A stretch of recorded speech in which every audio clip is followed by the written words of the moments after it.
Hello friends, welcome to my channel English All New Academy. This video deals with a chapter from Standard 11, Hornbill. The chapter is Landscape of the Soul. Before we begin the chapter, I request you to subscribe my channel and press the bell icon. The chapter consists of two parts. Part 1 is related to two stories and it is an excerpt taken from The Landscape of the Soul.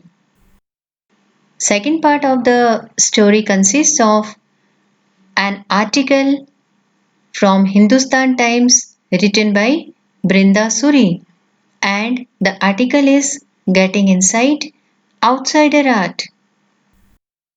Let's begin with the chapter Landscape of the Soul. It's written by Nathalie Trovery, who has in-depth understanding about art, and she has tried to bring out the contrast between the Chinese art and Western art through the stories which are narrated in this chapter. Let's try to understand the chapter. This story is about a painter named Wu Daozi and the emperor named Xuanzong.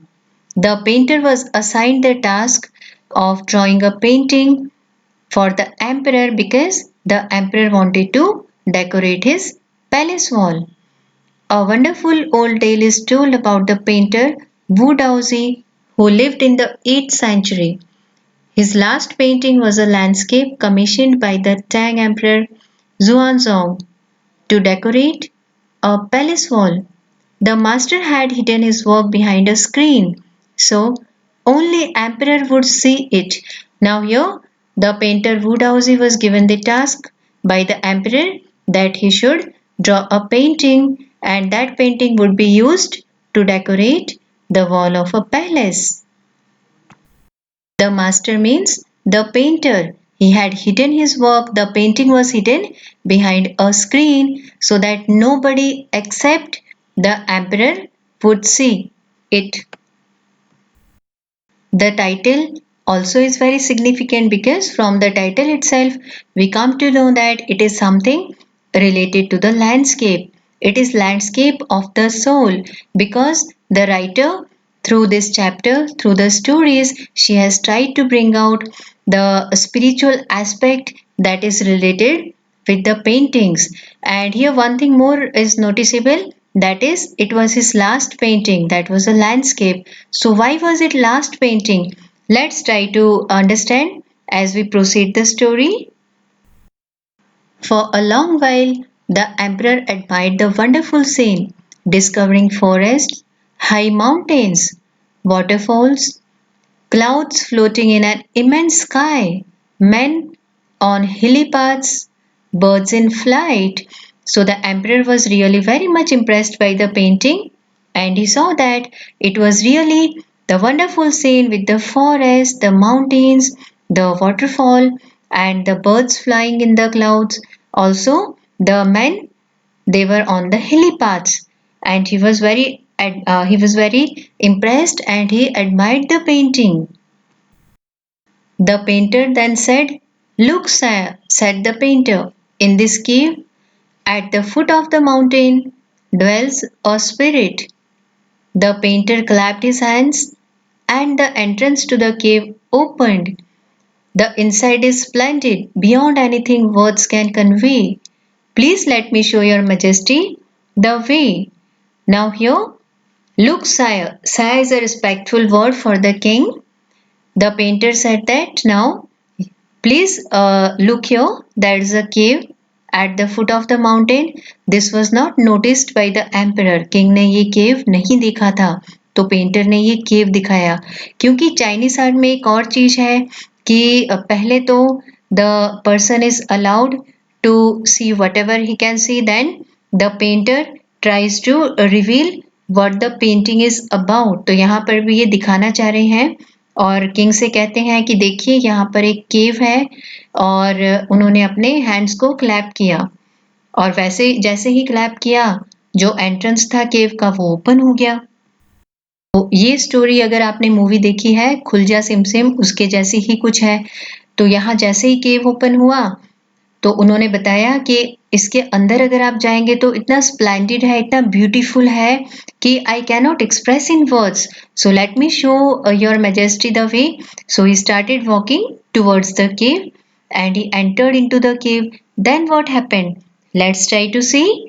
ये painter अंदर चले गया उनको कह के कि चलिए मैं आपको दिखाता हूं। तो आगे आगे पेंटर है, पेंटर के पीछे किंग है। The painter entered the cave, but the entrance closed behind him, and before the astonished emperor could move or utter a word, the painting had vanished from the wall. Not a trace of Woodhouse's brush was left, and the artist was never seen again in this world. That's why, in the very first paragraph of the chapter, we come to know that the landscape was his last painting. जैसे ही painter अंदर केव के अंदर enter हुआ, king तो अभी दूर खड़े थे, वो अंदर एंटर होते उससे पहले ही वो उसका जो एंट्रेंस है केव का वो क्लोज हो गया। The emperor was very much astonished, वो बहुत ही हैरान हो गए, हक्के पक्के हो गए, ये क्या हो गया। और वो कुछ बोले इससे पहले तो पेंटिंग जो वहां पर वॉल पे लगी हुई थी वो भी डिसअपियर हो गई। Vanish means disappear. और वू डाउजी का एक ब्रश भी वहां पर नहीं दिखाई दिया और ना ही वू डाउजी कभी किसी को दिखाई दिया। Such stories are unbelievable. We can't believe them to be true. But yes, through such stories, the Chinese art, it really helped the disciple and the master to understand the spiritual aspect that was associated with the Chinese art. Such stories played an important part in China's classical education because, as I said, the spiritual aspect was also related to such art, such paintings, and it was like a guideline for the masters to help the disciples to proceed in right direction. Now, here there is mention of two great philosophers of China. The books of Confucius and Zhuangzi are full of them, full of the stories. They help the master to guide his disciple in the right direction. Beyond the anecdote, they are deeply revealing of the spirit in which art was considered. अब anecdote means एक छोटा सा किस्सा जो significant है, लेकिन ये story के साथ साथ उस आर्ट का जो स्पिरिट है means the real meaning of the art. In Chinese painting, the real art, as we can see the landscape, they were associated with the spiritual aspect of life as well as they also revealed the inner aspect which was related to the spiritual aspect. So it was very much helpful for the disciple as well as the master. Contrast this story or another famous one about a painter who wouldn't draw the eye of a dragon he had painted. Why?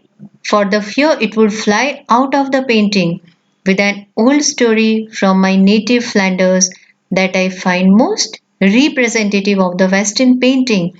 अब यहाँ पर writer हमें बता रहे हैं कि हमने जो वुड हाउसी की स्टोरी पढ़ी या तो फिर यहाँ पर एक स्टोरी उन्होंने बताई है, it is about a painter. उसने पेंटिंग तो ड्रॉ कर ली ड्रैगन की, लेकिन उसकी आई नहीं ड्रॉ कर रहा है, उसकी आंख नहीं बना रहा है, क्योंकि उसे लग रहा है कि जैसे ही मैं इसकी आई ड्रॉ कर दूंगा तो ये जो ड्रैगन है पेंटिंग में से बाहर उड़ जाएगा। इन स्टोरीज को राइटर कहते हैं कि उन्होंने एक और स्टोरी बताएंगे अभी जो कि वेस्टर्न पेंटिंग से रिलेटेड है और उनके फ्लैंडर्स जो नेटिव प्लेस है उनका जहां पर वो उनका बर्थ हुआ था, that is the native place. Flanders is a country in northern Europe. तो यहाँ से वो western plus western and Chinese art में जो कॉन्ट्रास्ट है वो हमें दिखाना चाह रहे हैं। That's why she is telling us to contrast these two stories with the story from her native place, Flanders. Let's see. In 15th century Antwerp, a master blacksmith called Quentin Matsys fell in love with a painter's daughter. The father would not accept a son-in-law in such a profession, What kind of profession? Blacksmith. Blacksmith means ironmonger, means जो लोहे का काम करता है. तो Antwerp is we can say it is a place in Antwerp Belgium में एक city है. वहाँ की ये स्टोरी है. वहाँ पर ब्लैकस्मिथ था जो लोहे का काम करते हैं, और उसे जो पेंटर था उसकी डॉटर से लव हो गया, लेकिन फादर ने उसे एक्सेप्ट करने से इनकार कर दिया क्योंकि उसका प्रोफेशन क्या था? ब्लैकस्मिथ का. तो फिर क्या किया क्विंटन ने? Sneaked into the painter studio and painted a fly on his latest panel with such delicate realism that the master tried to sweat it away before he realized what had happened. Quentin was so much in love with the daughter of the painter that in order to impress him, he sneaked into his studio. Sneaked मतलब चुपके से उनके studio में गया और उनका जो latest painting थी उसके ऊपर एक फ्लाई को ड्रॉ कर दिया, मक्खी को ड्रॉ कर दिया. और डेलिकेट रियलिज्म मतलब the painter wasn't able to make out on the first sight whether it was a painting drawn fly or it was the real one, and that's why he tried to swat it away. उसको दूर हटाने की कोशिश की, लेकिन उसके पहले कि उसको दूर हटाए उनको रियलाइज हुआ कि ये तो पेंटिंग है, ये तो ड्रॉ की हुई है फ्लाई, ये रियल नहीं है. And he was so much impressed by the blacksmith that he admitted him as an apprentice. Apprentice means trainee. किसी के अंडर में काम करना और सीखना उसे हम अप्रेंटिस कहते हैं. तो उसको फटाफट से उन्होंने अपने स्टूडियो में रख लिया as an apprentice. He married his beloved and went on to become one of the most famous painters of his age. फिर उन दोनों की शादी हो गई और वो उनकी एज के उस समय के फेमस पेंटर्स में से एक पेंटर बन गए. In this way, we can now bring out the contrast between the Chinese painting and the Western painting. Western painting में क्या हो रहा है कि whatever they are painting, it is related to the realistic view. जो reality में है उसको डिपिक्ट करती है इनकी पेंटिंग. लेकिन हमने यहाँ पर देखा जैसे कि चाइनीज पेंटिंग है तो the cave and the things they are also imaginary things which are added into their painting. So we can see the different attitudes of the painters and different things that the painters want to reveal through their art. These two stories illustrate what each form of art is trying to achieve. A perfect illusionistic likeness in Europe, the essence of inner life and spirit in Asia. यहाँ पर वो बता रहे हैं कि दोनों different forms of painting हैं, different form of art है. तो वो क्या अचीव करना चाह रहे हैं, वो क्या कन्वे कर रहे हैं. तो अगर आप यूरोप का पेंटिंग देखो, जो स्टोरी उन्होंने हमें फ्लैंडर्स की सुनाई, जो रियल फ्लाई की तरह उन्होंने पेंट कर दिया था, दैट इज इल्यूजनिस्टिक लाइकनेस. मतलब कि ऐसा कुछ हम देखें कि हमें वो रियल लगे. इट्स एन इल्यूजन, लेकिन वो रियल से बिल्कुल मिलता जुलता है. दूसरी ओर अगर आप चाइनीज आर्ट को देखेंगे, that is the spirit in Asia. तो that is the essence of inner life, spiritual aspect is brought out. तो जैसे हमने देखा इमेजिनेशन, वहाँ पर रियलिस्टिक नहीं है, वहाँ पर imaginative faculties are more used and those imaginative faculties are related with the inner aspect, with the spiritual aspect. So this is the difference between two forms of art. In Chinese story, the emperor commissions a painting and appreciated its outer appearance. जो भी उनको दिखा landscape में जो भी emperor को दिखा, जैसे कि हमने फर्स्ट पैराग्राफ में देखा, the birds, the man on the hilly path, the mountains, the stream, the clouds. So whatever the emperor could see, he appreciated. लेकिन फिर जो emperor को नहीं दिखाई दिया, तो वो डाउजी ने उनको दिखाया. वो क्या था? वो केव था. But the artist reveals to him the true meaning of his work. The emperor may rule over the territory he has conquered, but only the artist knows the way within. Let me show the way, the Tao, a word that means both the path or the method and the mysterious works of the universe. The painting is gone, but the artist has reached his goal beyond any material appearance. तो यहाँ पर हमें ये समझना है कि हम लोग जैसे जो भी लैंडस्केप में है, जो पेंटिंग में है वही देख पाएंगे, लेकिन जो आर्टिस्ट है वू डाउजी ने क्या रिवील किया? True meaning of his work. उसने क्या देखा था कि वहां पर एक केव होगा और उसके अंदर वो चला जाएगा, उसने यही इमेजिन किया था। और उसने फिर जब एम्परर ने पेंटिंग देख ली तो एम्परर को बताया कि देखो, here is a cave at the foot of the mountain, यहाँ पर एक केव है और इसके अंदर बहुत कुछ ऐसा है, इतना अच्छा है कि I can't express in word, so I show you the path. लेकिन वो फिर डिसअपियर हो गया। इसीलिए ये कह रहे हैं कि ट्रू मीनिंग कौन बता सकता है चाइनीज आर्ट में? The artist himself. और यहाँ पर एक बहुत ही अच्छा उन्होंने कंपैरिजन किया है between the painter and the artist कि sorry the painter and the emperor, कि जो किंग है वो कॉन्कर करके अपने किंगडम पे, अपने टेरिटरी पे तो रूल कर सकते हैं, लेकिन जो आर्टिस्ट है उसका जो रियल आर्ट का मीनिंग है, only the artist can explain it to him. Here we can see that the writer has tried to bring out the importance of the artist and the art. Artist की importance यहाँ पर focus की गई है क्योंकि emperor कितना भी strong हो, but he won't be able to know about the mysterious works of the universe. It's only the artist that who would be able to know the path or the method to reveal the mysterious works of universe. यहाँ पर ये भी significant है कि painter ने जैसे बताया king को, late me show the way. So here he was trying to show the way, and what was the goal of his painting? Whatever he had thought beforehand, that was there would be a cave and he would be able to enter into the cave.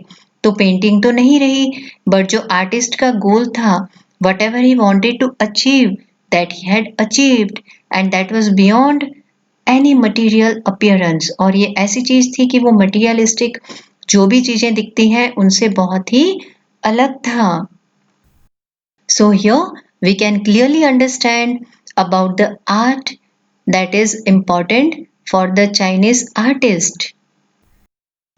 A classical Chinese landscape is not meant to reproduce an actual view as would a Western figurative painting. Here again, one more point has been brought out to contrast the Chinese art and the Western art. Chinese landscape हमने देखा कि यहाँ पर बहुत सारा imagination है. There are so many things which are imaginative and we can reveal the landscape as we want to, but the artist, he has his own way of revealing. It's not the actual one. पर western में क्या है? Whatever figures they are seeing, whatever realistic things they are seeing, they try to paint it. That's why it is called Western figurative painting, which have the real likeness to the things that really exist in the world. Whereas the European painter wants you to borrow his eyes and look at a particular landscape exactly as he saw it from a specific angle. European painter क्या करेगा? He wants you to borrow his eyes, जैसे कि हम उसकी आंखों से देख रहे हैं, मीन्स बहुत क्लियर होगा जो भी लैंडस्केप है वो हम भी उसको देखकर समझ पाएंगे।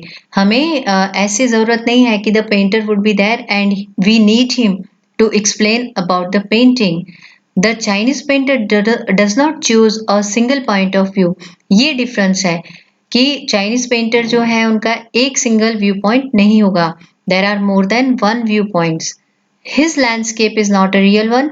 ये हमने देखा figurative painting means whatever figures they really exist in the world, they will draw that kind of painting, whereas here it is not a real one in Chinese painting, and you can enter it from any point, then travel up and down, then back again in a leisurely moment.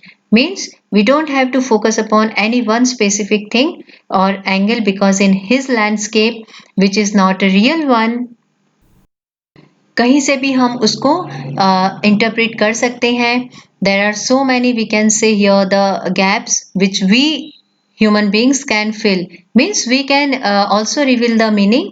Here there is no one specific point, there are so many viewpoints, because it is not the real one, it is not the realistic. That's why it depicts so many things, and imagination also is included here. One more thing which is significant is that the Chinese paintings is related to the inner part, inner aspect, that is the spiritual one, which is beyond the materialistic appearance. This is even more true in the case of the horizontal scroll, in which the action of slowly opening one section of the painting, then rolling it up to move on to the other, adds a dimension of time which is unknown in any other form of painting.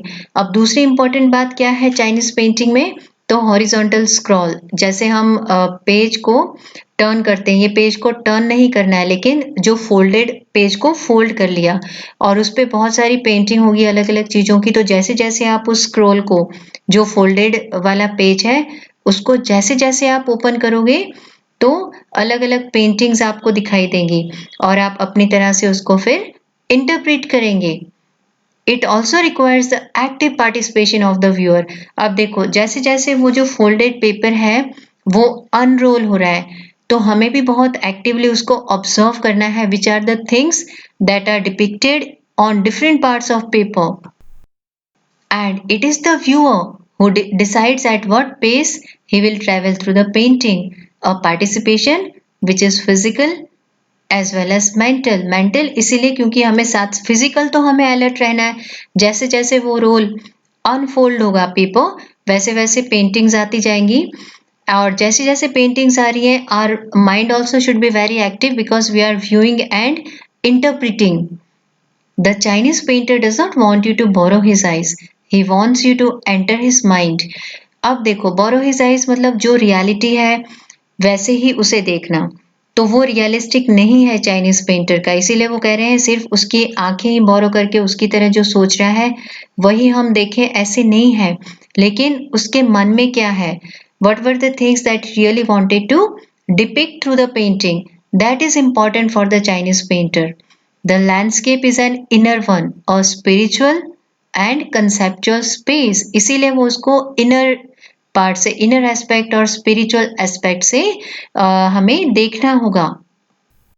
The landscape is not the real one, इसीलिए उसमें बहुत सारे view points हैं and we can relate it with the spiritual and conceptual aspect.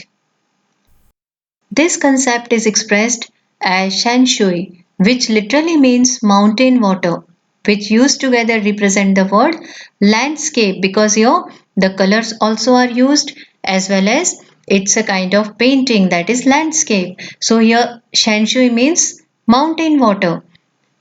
More than two elements of an image, these represent two complementary poles reflecting the Taoist view of the universe. The mountain is yang, reaching vertically towards heaven, stable, warm, and dry in the sun, while the water is yin, horizontal, and resting on the earth, fluid, moist, and cool. So here the part that we were discussing about the inner aspect, the spiritual aspect is brought here through the view of Tao, which is considered to be very important to interpret what the painting reveals. According to the Taoist view, we need to remember two things. Shan Shui, that is mountain water. तो वो क्या represent कर रहा है? The mountain is yang, that is the male part you can say, which is vertically towards heaven, stable, warm. ये इसकी qualities है, किसकी? Mountain की, the male part. और जो water है, that is in, which is horizontal, like the land, like the earth, which is resting on the earth. The interaction of in, the receptive, feminine aspect of universal energy, and its counterpart yang, active and masculine, is of course a fundamental notion of Taoism. ये जो हमने देखा difference between yang and yin. So yin is receptive, resting on the earth, cool. That's why it is related with the feminine aspect of universal energy, and yang is related with the fundamental notion that is related with the male, masculine aspect. So here we also need to remember the Taoist view for interpretation of the Chinese art. What is often overlooked is an essential third element, the middle void, where their interaction takes place. This can be compared with the yogic practice of pranayam. Breathe in, retain, breathe out. The suspension of breath is the void where meditation occurs. यहाँ पर third element void भी बताया है डाओइस्ट view में, तो उसको ज़्यादातर लोग ज़्यादा इम्पोर्टेंस नहीं देते हैं, but that is also important because here the comparison has been made with the void, that is with the pranayam. Pranayam also we know that it's a kind of practice with which we can reach to the level of meditation. That's why he says the middle void is essential, nothing can happen without it. Hence the importance of the white unpainted space in Chinese landscape. What is the white unpainted space means?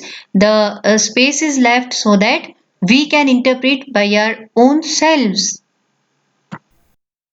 Viewer का view point भी यहाँ पर important है. That's why we need to understand, we need to enter into the mind of the Chinese artist that we have already discussed about.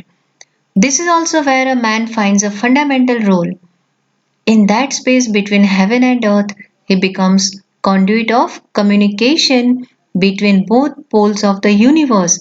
His presence is essential, even if it's only suggested. Far from being lost or oppressed by the lofty peaks, he is, in Francois Chang's wonderful expression, the eye of the landscape. Now, here let's try to understand the meaning of the phrase conduit of communication. It means channel of communication between heaven and earth. Here, the channel of communication is very important because the third aspect is stressed here, and here importance is also given to the man because he is the channel of communication between the painter and the painting. The presence of man is essential because he is one of the important factors to interpret, to reveal the meaning of the painting. That's why Francois Chang has said that he is the eye of the landscape. I hope you have understood the importance of both the types of arts and artists. We have seen the difference between the Chinese art and Western art. Now we'll proceed to the next part of this story of the chapter, Getting Inside Outsider Art. It's written by Brinda Suri and the article is taken from Hindustan Times. When French painter Jean Dubuffet mooted the concept of art brut in the 1940s, the art was of the untrained visionary was of minority interest. Means at that time in the year 1940s, the art of the untrained visionary, ये gene डबुफेट थे, he was not very trained in art, इसीलिए art brought means raw art जो professionally train नहीं है उनके लिए use होता था. तो उस समय उनको माइनॉरिटी इंटरेस्ट कहा गया है, मीन्स ज़्यादा इम्पोर्टेंस ऐसे आर्टिस्ट को नहीं दी जाती थी जो प्रोफेशनली ट्रेंड नहीं है. From its almost veiled beginnings, outsider art has gradually become the fastest growing area of interest in contemporary art internationally. अब क्या कह रहे हैं कि वेल्ड बिगनिंग्स में शुरुआत में तो ये जैसे कि इस पे कोई कवर किया हुआ था, वो कवर को हटाने में थोड़ा समय लगा. वेल मीन्स घूंघट, तो उसको हटाकर फिर रियलाइज हुआ धीरे धीरे से लोगों को. पहले तो स्टार्टिंग में इसको इम्पोर्टेंस नहीं दी गई ऐसे आर्टिस्ट को जो ट्रेन नहीं है, लेकिन धीरे धीरे से फिर उनको भी internationally they also started getting acclaimed. This genre is described as the art of those who have no right to be artists as they have received no formal training, yet they show talent and artistic insight. Their works are a stimulating contrast to a lot of mainstream offerings.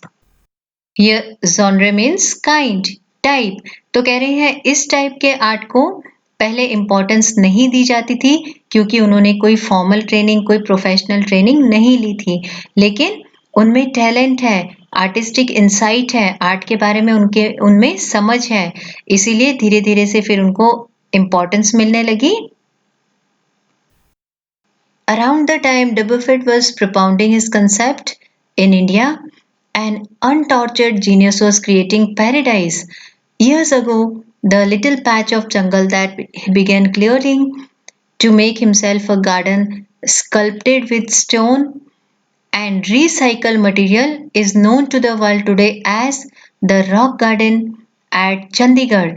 और जिस समय पर डब्बूफट अपना जो concept है उसको वो आगे लाने की कोशिश कर रहे थे, उस वक्त एक इंसान है, एक आर्टिस्ट है जिनको ट्रेनिंग नहीं मिली है, वो क्या कर रहे थे कि एक जंगल का छोटा सा पैच, थोड़ा सा टुकड़ा लेकर उसको क्लियर करके और वो अपने ही जो है आर्टिस्टिक माइंड से वो एक ऐसा गार्डन बना रहे थे जिसमें स्टोन और दूसरा रिसाइकल मटेरियल है, जो काम की चीजें नहीं है, उन्हें यूज करके उन्होंने ये गार्डन बनाया और वो आज वर्ल्ड फेमस है. Garden is situated in Chandigarh and it is world famous as the Rock Garden. It is a we can say garden which attracts a lot of tourists. Its 80-year-old creator director Nek Chand is now hailed as India's biggest contributor to outsider art. The 50th issue, Spring 2005 of Raw Vision, a UK-based magazine pioneer in outsider art publications, features Snake Chand and his rock garden sculpture Women by the Waterfall on its anniversary issues cover. अब इनको कितना importance मिला. Once he got acclaimed, once the art brut, it got to be recognized in the world.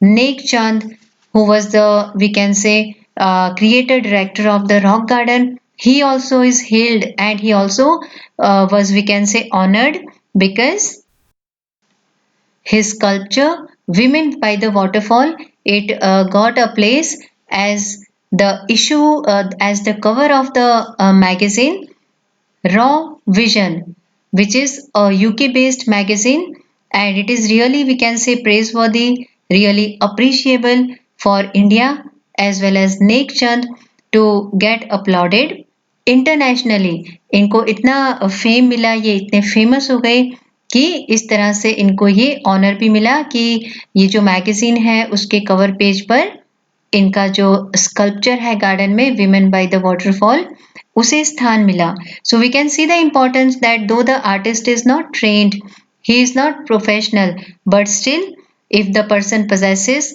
artistic insight, then nothing is impossible in the world to achieve. The notion of art brut or raw art was of works that were in their raw state as regards cultural and artistic influences. Anything and everything from a tin to a sink to a broken down car could be material for a work of art. Something Nek Chand has taken to dizzying heights means to great heights, recognizing his art as an outstanding testimony of the difference a single man can make when he lives his dream. The Swiss Commission for UNESCO will be honoring him by way of a European exposition of his works. The 5-month interactive show, Realm of Nek Chand, beginning in October, will be held at leading museums in Switzerland, Belgium, France, and Italy. The biggest reward is walking through the garden and seeing people enjoy my creation, Nek Chand says. Notion means idea. अब ये idea art ब्रिट या इसे raw art भी कहते हैं. Raw art इसीलिए कि it is not made by the professional, the work of art is not by the professional artist, but yes, it gets recognized throughout the world because of something which is unique, which is extraordinary. और इन्होंने क्या क्या चीज इसमें use की, क्या क्या कर सकते हैं रॉ आर्ट में कि anything and everything right from a tin, एक टुकड़ा टिन का हो, चाहे सिंक हो या खराब हो गई है ऐसी कोई कार हो, कोई भी मटेरियल हो, तो आर्ट के लिए आप ये सारी चीजें यूज करके बहुत कुछ ग्रेट कर सकते हो, जैसे कि नेकचंद ने किया। He took the art to dizzying heights. Raw art को वो डिजिंग हाइट्स मतलब ग्रेट हाइट्स पर लेकर गए, क्योंकि सभी लोगों को पता चला कि it is not necessary that an artist should undergo some kind of training, or the professional artist only can pursue the career in art. इनके आर्ट को बहुत ही नेम एंड फेम मिला और उनका आर्ट रिकग्नाइज भी हुआ, और it was recognised as an outstanding testimony. Testimony मतलब प्रूफ, एविडेंस।